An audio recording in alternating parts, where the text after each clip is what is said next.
Hi friends सांग माने नुआ वीडियो रे आपण मानक स्वागत जनाऊँगी। आज हूँ चैत्र मासर शेष मंगलवार सांग माने ए वर्ष 5टा पड़िला। आठी देखो आम समस्ते आसीगलु पूजा करने ये मुरुज पड़ सारा फल भी कटा हो सारा कि फल था मु काटुची ये आते खरा हो छिड़ा ही होनी एपटे समस्ते छिड़ा होती।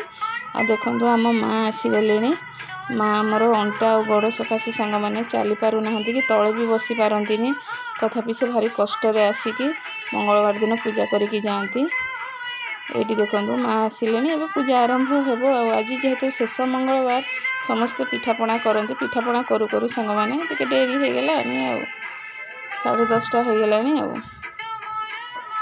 किछि वीडियो करके आपण मानक देखिए बोली मु वीडियोटा करिछि सांग मैंने देखो पूजा आमर केमती होउछि।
देखंतु सांग माने हेगला हमर पूजा सरीगला एबे जे जहार जाउछंदी भोग बंटा बंटी हेगला सांग माने आशा करूछी ए वीडियोटा आपण मानको भल लागिले लाइक करिवे कमेंट करिवे।